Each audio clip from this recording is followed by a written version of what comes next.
So hey guys, welcome back to another video of Renegade Immortal and I hope कि तुम लोग बहुत ही ज्यादा अच्छे और मजे में होगे। वीडियो में आगे बढ़ने से पहले कहना चाहूंगी कि अगर इससे पहले का एपिसोड अभी तक चेकआउट नहीं किया है तो पहले जाओ और जाके उसे देख लो, वरना यहाँ तुम्हें कुछ समझ नहीं आने वाला। और अगर तुमने देख लिया है तो बिना किसी देर के आज के इस वीडियो को शुरू करते हैं। सो होमीज, जैसा कि हमने लास्ट एपिसोड में देखा था, जहाँ पर फाइनली यहाँ पे वांग लिन स्पिरिट डीमन सी के पास पहुंच जाता है, जहाँ पर ऑलरेडी बहुत से लोग इस नजारे को देखने के लिए आए थे, क्योंकि हर 5000 साल के बाद ये स्पिरिट डीमन सी का गेट ओपन होता है। साथ ही यहाँ पर ब्लड एंसेस्टर की बेटी याओ ज़िक्ज़िऊ भी आई थी। और यहाँ पे फिर हम देखते हैं कि डालवा स्वॉर्ड सेक्ट का स्वॉर्ड सेंट लिंग तियानहू भी यहाँ पे आया था। साथ ही उसके 12 स्वॉर्ड यानी कि 12 कोर डिसाइपल भी आए हुए थे। साथ ही हम यहाँ पर ग्रीड को भी देखते हैं, जिसने की लिंग तियानहू के साथ एक डील बनाई थी, जिसके अकॉर्डिंग वो उस हेवनली डिफाइंग बीट को, जो कि इस वक्त वांग लिन के पास मौजूद है, तो वो उसे पाने में ग्रीड की मदद करेगा। बदले में ग्रीड यहाँ इनके जो 12 डिसाइपल्स हैं उनके साथ स्पिरिट डीमन सी के अंदर जाएगा और जाकर उन्हें प्रोटेक्ट करेगा। इसी के साथ हम देखते हैं कि फाइनली ये गेट भी ओपन हो जाता है और यहाँ पर वांग लिन समेत जितने भी लोग इसके अंदर जाने वाले थे वो सब के सब इसके अंदर चले जाते हैं। लेकिन इसी दौरान हम देखते हैं कि जिस स्पेशल टाइप के टोकन की तलाश यहाँ पर लिंग तियानहू और ऑल सीर पिछले 10,000 साल से करते आ रहे थे, वो फाइनली उन्हें इस बार नजर आ गई थी। इसी के साथ ये दोनों प्लान बनाते हैं कि एक आखिरी बार ये लोग इसके अंदर जाएंगे ताकि उस टोकन को ये लोग हासिल कर पाएं। और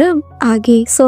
हमारे इस एपिसोड के स्टार्टिंग में हम देखते हैं कि यहाँ पर वांग लिन होली स्पिरिट लैंड के बिल्कुल ईस्टर्न साइड पे टेलीपोर्ट हुआ था। और यहाँ पर आते साथ ही वांग लिन यहाँ की जो स्पिरिचुअल एनर्जी है इसे फील करते साथ कहने लगता है कि यहाँ की स्पिरिचुअल एनर्जी बहुत ही ज्यादा थिन है। आखिर यहाँ पर माजरा क्या है? इस जगह और मॉर्टल्स के जो वर्ल्ड है उसमें कोई भी फर्क नहीं है, लेकिन मैं इस जगह पर नया हूँ और मुझे इसके बारे में कुछ भी नहीं पता, इसीलिए मुझे सबसे पहले लोगों को ढूंढकर उनसे बातचीत करनी होगी ताकि मैं इस जगह के बारे में कुछ पता लगा सकूं। इसी के साथ हम देखते हैं कि वांग लिन यहाँ पे अपने डिवाइन सेंसेस का यूज करके आसपास के इलाके को देखने लगता है कि तभी वांग लिन को यहाँ पर एक बंदा मिलता है जो कि इस जगह पर एक बीस्ट का शिकार कर रहा था। और ये बंदा असल में शू फैमिली ट्राइब से बिलोंग करता है, जिसे देखते साथ ही वांग लिन यहाँ पे अपने नॉर्मल ड्रेस में आ जाता है और उसके पास पहुंच जाता है। इसी दौरान इस बंदे ने भी शिकार कर लिया था कि तभी जैसे ही वो वांग लिन के प्रेजेंस को महसूस करता है तो वो अगले ही पल अपने तीर को उसकी डायरेक्शन में चला देता है। लेकिन हम देखते हैं कि वांग लिन के डिवाइन सेंसेस की वजह से वो तीर उसे लग नहीं पाता और ये देखते साथ ही ये बंदा अब यहाँ से भागना शुरू कर देता है। पर वांग लिन इस बंदे की प्रेजेंस में कुछ डिफरेंट फील करता है। इसी वजह से वांग लिन बिना कुछ सोचे समझे अब इसका पीछा करना शुरू कर देता है। पर तभी हम देखते हैं कि वांग लिन ने ये देखकर हैरान था कि ये बंदा असल में किसी दूसरे डायरेक्शन में भागना शुरू कर देता है, जैसे कि यहाँ पर कुछ मौजूद हो। और जैसे ही वो जंप करता है, वांग लिन अपने पास मौजूद एक रस्सी से उसके पैर को जकड़ लेता है। और फिर हम देखते हैं कि यहाँ पर एक इनविजिबल बैरियर था जो कि शू फैमिली का ही बैरियर होता है। यहाँ पर ये जो बैरियर लगा है ये एक मिस्टीरियस टाइप के फॉर्मेशन से लगाया गया है, जिस वजह से ये बैरियर वांग लिन का अटेंशन ग्रैब कर लेता है। और वांग लिन भी इसके बारे में अपने मन में कहता है कि वाकई में मैंने आज से पहले इतना मिस्टीरियस फॉर्मेशन कहीं पे भी नहीं देखा और ना ही कल्टीवेशन अलायंस या कहीं से भी इसके बारे में सुना है, लेकिन देखने से ऐसा लग रहा है कि ये सेलेस्टियल के जमाने से बिलोंग करता होगा। यहाँ पर वांग लिन ये सारी बातें सोच ही रहा था कि तभी उस बैरियर से कुछ लोग बाहर आते हैं तीर भाले के साथ और आते साथ ही वांग लिन से कहते हैं कि ये वही है, चलो इसे धर दबोचते हैं। और ये लोग अपने तीर भाले को वांग लिन की तरफ थ्रो करते हैं, लेकिन कुछ ही देर में आप देखते हैं कि वांग लिन ने इन लोगों को पेड़ से बांध के लटका दिया था। और फिर वो इनसे पूछने लगता है कि बताओ आखिर ये कौन सी जगह है और तुम लोग इस जगह के बारे में कितना जानते हो? जिसमें ये बंदा कहता है कि तुम चाहे जितनी मर्जी कोशिश कर लो, हम तुम्हें अपने बारे में कुछ भी नहीं बताएंगे। अगर तुम हमें मार भी डालोगे तो भी हमारे जो क्लैन के एल्डर है ओही वांग, वो तुम्हें नहीं छोड़ने वाले, वो तुम्हें यहाँ पे जिंदा गाड़ के रख देंगे। यहाँ पर हम देखते हैं कि ये सुनते साथ ही वांग लिन अपने वॉइस को और लाउड करता है और चारों डायरेक्शन में फैलाते हुए कहता है कि जो भी इस ट्राइब का एल्डर है या लीडर है, जो भी इसका इंचार्ज है, अभी के अभी मेरे सामने आओ, क्योंकि मैं वांग लिन, मैंने यहाँ पर तुम्हारे कुछ लोगों को कैप्चर करके रखा है। अभी ये सुनते साथ ही हम देखते हैं कि इनका जो एक एल्डर होता है वो इमीडिएटली आ जाता है और फिर कहने लगता है कि आखिर तुम्हारी हिम्मत कैसे हुई हमारे ट्राइब के लोगों को परेशान करने की? मैं अभी भी तुम्हें मौका दे रहा हूँ, भाग जाओ वरना तुम्हारा बहुत बुरा अंजाम होगा। इसी के साथ वो यहाँ पर रेड कलर की फॉग से वांग लिन पर अटैक करता है, जहाँ पर ये फॉग बहुत जायंट से हैंड का रूप लेकर उसे क्रश करने की कोशिश करती है, लेकिन वांग लिन पटकता है अपना एक पैर और सेकंड्स में उस सारी फॉग को हटा देता है। इसी के साथ वांग लिन बहुत ही कूल वे में इसके आगे बढ़ रहा था, जिसे देखकर ये एल्डर कहता है कि देखो मेरे पास आने की कोशिश मत करना, मैंने तुम पर बहुत ही हल्का फुल्का अटैक किया है, एक बार मेरी सटक गई ना तो तुम्हें मैं निपटा दूंगा। वांग लिन यहाँ पे कहाँ इसके सुनने वाला था, वो लगातार आगे बढ़ता है जिसे देखते साथ ही ये एल्डर अपने हैंड साइंस को बनाते हुए उस पर अटैक कर देता है और कहता है कि देखो तुम्हें जिस चीज की तलाश है वो हमारे पास नहीं है। ये सुनकर वांग लिन मन में कहता है कि क्या आखिर ये ऐसा क्यों कह रहा है। इस दौरान वांग लिन उस पर काउंटर अटैक करता है, लेकिन वांग लिन को पता चलता है कि ये इस बंदे की बस एक फेक बॉडी है। इसी के साथ सामने एक पोर्टल ओपन होता है जिसके अंदर से एक जायंट सा स्वॉर्ड बाहर आता है। अब यहाँ पर इस स्वॉर्ड को बढ़ता हुआ देखकर वांग लिन अपने रिस्ट्रिक्शंस को निकालता है और बाकी के रिस्ट्रिक्शन फ्लैग के जरिए से अपने आसपास एक शील्ड बना लेता है, जिस वजह से वो स्वॉर्ड अटैक उसे नहीं लग पाता। और वांग लिन कहता है कि ये जो अटैक है इसमें मुझे कोई भी स्पिरिचुअल पावर नजर नहीं आ रही, लेकिन ये जो भी टेक्निक का यूज करे और जिस भी पावर का यूज करे ये एंशिएंट गॉड से रिलेटेड है। इसी दौरान ये बंदा वापस से वांग लिन पर अटैक करता है, लेकिन वांग लिन सेकंड में इसके अटैक को रोककर उन सारे स्वॉर्ड्स को डिस्ट्रॉय कर देता है। फिर कहने लगता है कि इसे फर्क नहीं पड़ता कि इसका ये फॉर्मेशन कितना ज्यादा पावरफुल है। एट द एंड ये सभी रिस्ट्रिक्शन से बनी हुई है और जिन्हें कि मैं बहुत इजीली तोड़ सकता हूँ। जो कहता साथ ही वांग लिन यहाँ पर उस बैरियर पे अटैक करता है जिस वजह से उसमें क्रैक बनने लगते हैं। अब यहाँ पे क्रैक बनता हुआ देखकर ये बंदा डर जाता है और कहने लगता है कि आखिर ये तुम क्या कर रहे हो, देखो फॉरेनर तुम ऐसा नहीं कर सकते, तुम हमारे फॉर्मेशन को ऐसे कमजोर नहीं कर सकते। जिसके बाद वो अपने घुटनों के बल आकर कहने लगता है कि मैं ओ युआंग आपसे माफी मांगता हूँ, प्लीज मुझे माफ कर दो, मैं दोबारा ऐसी गलती नहीं करूंगा, प्लीज ऐसा मत कीजिए वरना मेरा पूरा का पूरा ये जो विलेज है ये तबाह हो जाएगा। अब यहाँ पर ये सुनते साथ ही वांग लिन रुक जाता है और अपने रिस्ट्रिक्शन को वापस बुला लेता है और साथ ही यहाँ पर जो 4 लोगों को उसने कैप्चर किया था उन्हें भी आजाद कर देता है। इसी दौरान ये चारों लोग भी वांग लिन के सामने झुककर माफी मांगने लगते हैं, जो देखकर वांग लिन ओ युआंग से कहता है कि इस बैरियर को मेरे लिए ओपन करो। अब यहाँ पे वो बंदा इमीडिएटली वांग लिन के लिए इस बैरियर को ओपन कर देता है, जिस वजह से हम देखते हैं कि 2 माउंटेन्स के बीच में से रास्ता बन जाता है और फिर वांग लिन उसके अंदर जाने लगता है। और वांग लिन के मन में ये सवाल था कि इनके पास कोई भी स्पिरिचुअल पावर नहीं है, लेकिन मैं हैरान हूँ कि ये लोग इतने बड़े फॉर्मेशन को भी कंट्रोल कर सकते हैं। इसी के साथ वांग लिन इस मिस्टीरियस विलेज के अंदर आ जाता है और ये नजारा देखकर वांग लिन को अपने गांव की याद आने लगती है और वो सभी लोग भी वांग लिन को देखकर रुक जाते हैं और इनके अंदर स्पेशल एनर्जी को चेक करने के बाद वांग लिन कहने लगता है कि ये तो बिल्कुल मॉर्टल्स जैसे ही है। इसी दौरान हम देखते हैं कि यहाँ पर एक बच्चा वांग लिन को पत्थर फेंक के मारता है, जिस वजह से यहाँ पर ओ युआंग वांग लिन से माफी मांगते है, कहता है कि बच्चा है इसे माफ कर दीजिए, उम्मीद है कि फॉरेनर मेरी इस बात को बुरा नहीं मानेंगे। यहाँ पर इन लोगों को देखकर वांग लिन अपने मन में कहता है कि मुझे इतने पावरफुल फॉर्मेशन को देखकर लगा था कि इसके पीछे बहुत ही स्ट्रॉन्ग पर्सन मौजूद होंगे, लेकिन लगा नहीं था कि यहाँ पर सारे के सारे मॉर्टल्स होंगे। इसी दौरान वांग लिन अपने पास से कुछ पिल्स और जेट पोर्टल्स को बाहर निकालता है और उन्हें देते हुए कहता है कि इन्हें अपने लोगों में बांट दो, क्योंकि इसके जरिए से तुम सभी लोग अपनी बीमारी को क्योर कर सकते हो और ये तुम्हारी पावर को भी स्ट्रेंथन करेगा। ये कहते साथ ही वांग लिन यहाँ से जाने लगता है कि तभी हम देखते हैं कि जो ओ युआंग हुआ होता है जो वांग लिन को रोकता है और कहने लगता है कि अगर आपको जल्दबाजी नहीं है और आपको कहीं जाना नहीं है तो आज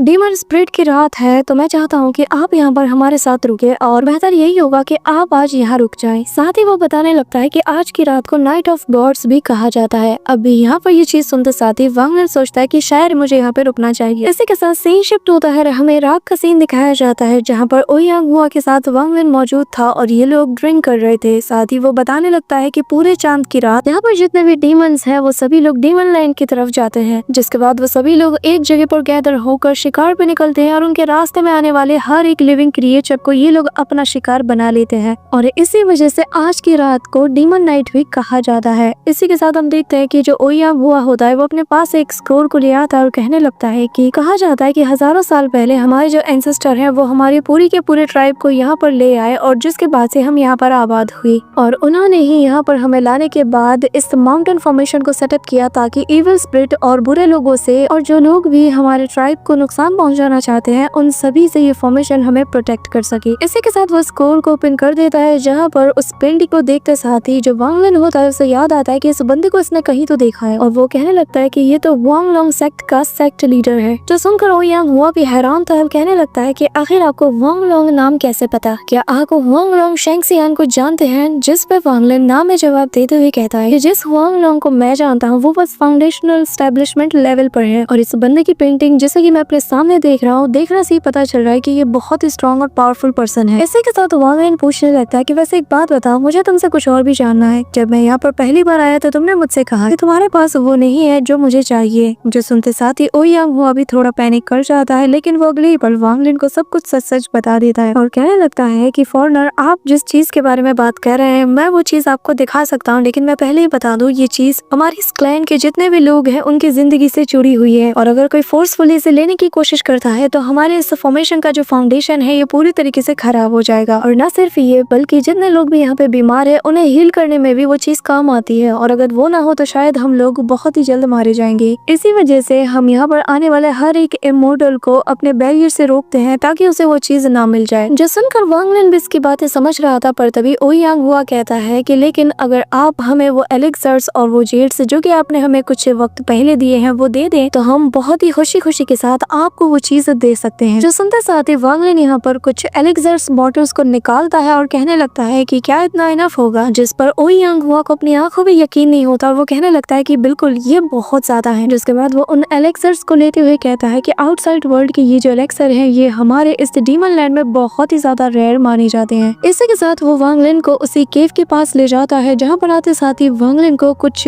फ्लक्चुएशन फील होता है एनर्जी का, लेकिन जिसे फील करते साथ ही वांग लिन बताने लगता है कि ये हमारी स्पिरिचुअल पावर की तरह तो बिल्कुल नहीं है। और वो ये बात ओयांग हुआ से भी कहता है, जिस पर हुआ बताने लगता है कि हाँ आप बिल्कुल सही है, असल में ये कोई मैजिकल पावर नहीं है, ना ही कोई मैजिकल स्टोन है, बल्कि ये एक तरीके का डिमोनिक पावर है जो कि हमारे इस डीमन लैंड से ही बिलोंग करता है। इसके साथ ही वांग लिन के सामने एक डिमोनिक क्रिस्टल मौजूद होता है। यहाँ पर हम देखते हैं ये नजारा देखते साथ ही वांग लिन समझ जाता है कि क्यों उसे यहाँ पर स्पिरिचुअल एनर्जी फील नहीं हो रही थी, पर तभी वह अपनी पावर का यूज करके उस डीमन क्रिस्टल को अब्सॉर्ब करने लगता है और कहने लगता है कि ये जरूर से स्पिरिट डीमन ट्रायल का ही एक हिस्सा होगा। जिसके बाद वो उसकी पूरी की पूरी एनर्जी को अब्सॉर्ब कर लेता है, साथ ही उस क्रिस्टल को भी, और फिर वो ओयांग हुआ से कहता है कि तुम यहाँ से फिलहाल जा सकते हो, मैं यहाँ पर रहकर कुछ देर प्रैक्टिस करना चाहता हूँ। जिस पर ओयांग हुआ चला जाता है कि तभी सीन शिफ्ट होता है और हम विलेज का सीन देखते हैं जहाँ पर तेज तूफान आ जाता है। सभी लोग डर के मारे घर में छिप जाते हैं और यहाँ पर ओयांग हुआ अपने कबीले वालों के साथ बाहर आ जाता है और उस फॉर्मेशन के आगे खड़ा था। और जहाँ पर हम देखते हैं कि उस बैरियर के बाहर बहुत से ऐसे बीस्ट थे जो कि इस बैरियर को तोड़ने में लगे थे, साथ ही बहुत से डीमंस भी मौजूद थे। और ओयांग हुआ अपने कबीले वालों का सोचकर बहुत ही ज्यादा पैनिक कर जाता है और वो अपने इस फॉर्मेशन को टूटता हुआ देखकर कहने लगता है कि अगर ये फॉर्मेशन कोलैप्स कर जाता है तो क्या वो फॉरेनर हमारी हेल्प करेगा। इसी दौरान यहाँ पर झुंड ब झुंड बहुत से बीस्ट आकर उस फॉर्मेशन पर अटैक करने लगते हैं, जिस वजह से ओयांग हुआ अपने पावर्स का यूज करके उस फॉर्मेशन को और ज्यादा स्ट्रेंथन करने लग जाता है। लेकिन यहाँ पर उसकी अकेली ये पावर इनफ नहीं होती और उसके मुंह से खून निकलना शुरू हो जाता है। हम देखते हैं कि ओयांग हुआ अपने मन में कहता है कि लगता है कि आज इस फॉर्मेशन को कोई भी नहीं बचा सकता, कि तभी अगले ही पल वो बैरियर पूरी तरीके से टूट जाता है और यहाँ पर डीमंस बीस्ट सभी लोग आकर कत्लेआम मचाना शुरू कर देते हैं। गांव के गांव जो भी हर मकान इनके चपेटे में आते हैं वो उन सभी को डिस्ट्रॉय करके रख देते हैं। यहाँ पर लोगों की जान जाता हुआ देखकर ओयांग हुआ को बहुत ही ज्यादा तकलीफ होता है और वो छटपटाते हुए कहता है कि कोई तो हमारी मदद करो प्लीज, ऐसा मत करो। लेकिन जैसे ही ओयांग हुआ पर एक अटैक होता है तभी उसके सामने एक बैरियर बन जाता है और अगले ही पल यहाँ पे हम वांग लिन को देखते हैं जो कि अपने स्वॉर्ड के साथ आ जाता है और आते ही अपने सेलेस्टर स्वॉर्ड से एक पावरफुल स्लैश अटैक करता है, जिस वजह से यहाँ पर जितने भी बीस्ट थे वो डर के मारे पीछे हट जाते हैं। और फिर सभी लोग हैरानी के साथ वांग लिन को देखते हैं और वांग लिन इमीडिएटली इस फॉर्मेशन के बाहर आकर कहने लगता है कि आखिर तुम कौन हो जो कि इतना ज्यादा डरपोक है, जो यहाँ मेरे सामने मुंह दिखाना भी नहीं चाहता। कि तभी यहाँ पर वही डीमन आ जाता है और वो आते साथ ही कहने लगता है कि क्या बात है, लगता है कि तुम कोई आम इंसान नहीं हो, तुम्हारी कल्टीवेशन पावर भी ठीक ठाक होगी तभी तो मेरा पता लगा लिया। यहाँ पर वांग लिन निकालता है अपना सेलेस्टियल स्वॉर्ड और उसका एक स्लैश अटैक इस पे भी चला देता है, जिससे ये बंदा बच जाता है और कहने लगता है कि अच्छा इतनी कमाल की स्वॉर्ड अगर तुम्हारे पास है तो तुम जरूर से डालुआ स्वॉर्ड सेट से बिलोंग करते होगे। जिस पे वांग लिन कोई भी जवाब नहीं देता और इमीडिएटली ये बंदा उससे कहने लगता है कि अब उस डिमोनिक क्रिस्टल को मेरे हवाले कर दो वरना मैं तुम्हें यहाँ पे जान से मार दूंगा, और अगर तुम मुझे चुपचाप वो दे देते हो तो मैं यहाँ से तुम्हें जाने दूंगा। लेकिन वांग लिन नहीं देता, जो देखकर ये बंदा अपने डिमोनिक एनर्जी का यूज करके एक ड्रैगन के जरिए से वांग लिन पे अटैक करता है और वांग लिन भी यहाँ पर अपने फिंगर ऑफ डेथ का यूज करके सेकंड्स में उसके बीस्ट को मार देता है। और यहाँ पर वांग लिन के इस फिंगर ऑफ डेथ का मजा चखते साथ ही उसका इम्पैक्ट जैसे ही उसे फील होता है ना तो ये बंदा दूर छिटक जाता है और फिर खुद को संभालते हुए कहता है कि मैंने ऐसी टेक्निक सीनियर ध्यान उनके बर्थडे पर देखा था, कहीं इसका मतलब ये तो नहीं कि ये वही बंदा है। पर तभी वांग लिन को देखते साथ ही इसे पूरा का पूरा कंफर्म हो जाता है कि ये सीनियर और सीर के द्वारा चुना गया पर्पल डिवीजन का 7वां डिसाइपल वांग लिन है। इसी के साथ ही यहाँ पर अब ये बंदा डर के मारे कांपने लगता है और कहने लगता है कि अगर मुझे आइडिया होता कि ये वो बंदा है तो मैं कभी भी इससे पंगा नहीं लेता। और अब ये भागने को देखता है और भागते हुए कहने लगता है कि अगर मुझे जरा भी आइडिया होता तो मैं यहाँ पर कभी आता ही ही नहीं। अब उसे भागता हुआ देखकर वांग लिन अपने पावर्स का यूज करके एक स्लैश अटैक करता है और कहता है कि क्या मैंने तुम्हें कहा कि तुम यहाँ से जा सकते हो। यहाँ पर हम इस बंदे को देखते हैं जो कि वांग लिन के स्लैश अटैक को देखकर रुक जाता है और कहने लगता है कि इससे फर्क नहीं पड़ता कि तुम कितने बड़े वाले जीनियस हो, क्योंकि तुम इस वक्त बस सोल ट्रांसफॉर्मेशन के मिड स्टेज पे हो और जिससे कि मैं इजीली निपट सकता हूँ। अब यहाँ पर वो भी स्लैश अटैक करके वांग लिन के अटैक को काउंटर कर लेता है और फिर अपने दोनों हाथों की हथेली पर डिमोनिक एनर्जीज को गैदर करना शुरू कर देता है, जिसके बाद वो अपने फोर्थ हेवनली सोल्स का यूज करता है, जिस वजह से उसके पीछे एक बहुत ही जायंट सी डिमोनिक फिगर आ जाती है जिसे कि वो अपने सोल के जरिए से कंट्रोल कर रहा था। और फिर उसे देखते साथ ही वांग लिन भी हैरान था और अगले ही पल ये बंदा वांग लिन को बताने लगता है कि तुम्हारी वजह से मुझे मेरी सोल को डैमेज करके मुझे ये टेक्निक यूज करना पड़ रहा है और अब इसकी कीमत तुम्हें चुकानी पड़ेगी और मैं तुम्हारी जान लेकर ही इसकी भरपाई करूंगा, क्योंकि इस फोरबिडन टेक्निक की भरपाई सिर्फ तुम्हारे खून से मैं कर सकता हूँ। यहाँ पर वो फुल गुस्से में था और वांग लिन की तरफ अपना एक फिंगर अटैक चल देता है, जिसे देखकर वांग लिन निकालता है अपना हाफ मून ब्लेड और घुमा के उसकी तरफ चला देता है और ये बहुत ही स्मूथली उसके गले को काटने की कोशिश करता है, लेकिन वांग लिन इसमें नाकाम हो जाता है। और फिर वांग लिन समझ आता है कि ये असल में सोल से कंट्रोल हो रहा है, तो जिसका मतलब ये है कि सोल लैशर इसकी कमजोरी है। जिसके बाद वांग लिन निकालता है अपना सोल लैशर जिसे कि उसने रेड बटरफ्लाई से ऑब्टेन किया था और वांग लिन के सोल लैशर को देखते साथ ही ये बंदा भी काउंटर अटैक करने की कोशिश करता है, लेकिन वांग लिन का जो सोल लैशर है ये बहुत ही ज्यादा पावरफुल है और इसके सिंगल अटैक से ही यहाँ पर उसका ये जो प्री मॉडल स्प्लिट वाला ये जायंट सा अवतार था ये पूरी तरीके से कोलैप्स कर जाता है, जिसके बाद ये बंदा भी खून की उल्टियां करना शुरू कर देता है और वो हैरान था कि कोई ऐसा भी वेपन हो सकता है जो कि किसी के प्री मॉडल स्प्लिट को डायरेक्टली ऐसे इंजर्ड कर सकता है। अब यहाँ पर वांग लिन के पावर का नमूना तो ये देख चुका था, तो वो यहाँ से उल्टे पैर दौड़ने को देखता है, पर तभी वांग लिन स्माइल करता है, निकालता है अपने सेलेस्टियल बीस्ट को और इसकी तरफ थ्रो कर देता है। जहाँ पे हम देखते हैं कि वो जो सेलेस्टियल बीस्ट होता है वो सेकंड्स में ही इसे अपने दांतों से पकड़ लेता है, जिस वजह से इस बंदे को बहुत ही ज्यादा पेन होने लगता है। लेकिन फिर वांग लिन उसकी सोल को अपने पास रख लेता है और इमीडिएटली उस विलेज के पास जाके अपीयर होता है और वांग लिन को देखते साथ ही यहाँ पर ओयांग हुआ और बाकी के लोग रिस्पेक्ट के साथ उसे ग्रीट करके उसका शुक्रिया अदा करते हैं, जिसपे वांग लिन कहता है कि मैं तुम्हारे इस विलेज के पास जो पीछे वाला माउंटेन है आज से मैं उसे यूज करूंगा, तो मैं चाहता हूँ कि कोई भी मुझे अगर वहाँ पर डिस्टर्ब ना करे। यहाँ पर इतना कहते साथ ही वांग लिन वहाँ से चला जाता है कि तभी ओयांग हुआ अपने सारे लोगों को अपने लाठी के इशारे से बुलाता है और कहता है कि मेरी बात जरा गौर से सुनो, आज इस इमॉर्टल की वजह से हम सभी की जान बच पाई है। हमारा विलेज अभी भी अगर आबाद है तो बस उसी की वजह से, तो कोई भी आज के बाद बिना मेरी इजाजत के पीछे वाले माउंटेन पर नहीं जाएगा और ना ही कोई इन्हें डिस्टर्ब करने की कोशिश करेगा। अगर किसी ने ऐसा किया तो उसे कड़ी सजा मिलेगी और हमारे कबीले से भी निकाल दिया जाएगा, जिसपे सभी लोग एग्री कर जाते हैं कि तभी सीन शिफ्ट होता है और हम एक केव के अंदर वांग लिन को देखते हैं जो कि अपने 1 बिलियन सोल फ्लैग को निकालता है और उसके अंदर से उस बंदे की सोल को बाहर निकालता है जिसे कि उसने जकड़ के रखा था। और ये बंदा कहने लगता है कि मेरे जो घोस्ट मास्टर है वो तुम्हें नहीं छोड़ेंगे, तुम मेरा कुछ भी नहीं बिगाड़ पाओगे और अगर तुम मुझे यहाँ पे जान से मार देते हो तो मेरे जो घोस्ट मास्टर है वो तुम्हें कभी भी नहीं छोड़ेंगे, वो मेरा बदला तुमसे जरूर लेंगे। यहाँ तक कि तुम्हारे जो मास्टर है, तुम्हारे मास्टर तियानसुन, वो भी मेरे मास्टर का कुछ नहीं बिगाड़ सकते क्योंकि वो दोनों ही एक दूसरे के इक्वल हैं। वांग लिन तुम कहीं के नहीं रहने वाले। अभी अब इसकी बकवास सुनते साथ ही वांग लिन सोल सर्चिंग का यूज करके इसके अंदर पता लगाता है, जहाँ पे वांग लिन को काफी ट्रेजर्स के बारे में नॉलेज मिलती है, लेकिन तभी उसे एक एंशिएंट स्क्रॉल मिलता है जिसमें कि इस स्प्लिट डीमन लैंड के बारे में लिखा हुआ था और वांग लिन इसमें पढ़ता है कि असल में ये जो लैंड ऑफ डीमन है ये 9 कंट्रीज में डिवाइडेड है और हर एक डीमन कंट्री का एक डीमन एम्परर है जो कि उस कंट्री का इंचार्ज है और हर एक कंट्री में 100 से भी ज्यादा शहर हैं जैसे कि डीमन एम्परर और उसके 8 कमांडर इन चीफ लीड करते हैं। साथ ही वांग लिन को पता चलता है कि असल में 9 कंट्रीज इसलिए है क्योंकि यहाँ पर 9 एंशिएंट डीमन स्पिरिट्स मौजूद हैं। साथ ही ये जो एंशिएंट डीमन स्पिरिट्स है इन्हें वहीं पे सील किया गया है। इसी के साथ वांग लिन को पता चलता है कि ये जो एंशिएंट स्पिरिट्स है ये हेवन एंड अर्थ की एक नेचुरल प्रोडक्ट है और एक इमॉर्टल अगर इससे एंशिएंट स्पिरिट्स के साथ फ्यूज होता है तो न सिर्फ उसकी कल्टीवेशन पावर बढ़ेगी बल्कि उसकी फिजिकल स्ट्रेंथ भी इंक्रीज हो जाएगी और ऐसा भी चांस है कि तोंग तियान की पावर को भी अचीव किया जा सकता है। यहाँ पे वांग लिन थोड़ा बहुत सोचता है और कहने लगता है कि ये बंदा जिसका नाम की लुओ यान है, इसकी मेमोरी में एक रूमर ये भी है कि अगर कोई बंदा एंशिएंट डीमन स्पिरिट के साथ फ्यूज हो जाता है तो ऐसा बहुत कम चांस है, लेकिन उस बंदे के पास मौका है कि वो एक ऐसे रियलम में एंटर हो जाए जिसे कि बिगनिंग ऑफ द गॉड कहा जाता है। यहाँ पर वांग लिन जैसे बिगनिंग ऑफ गॉड का सुनता है तो उसे मुंह फेई का ख्याल आता है और फिर कहने लगता है कि अच्छा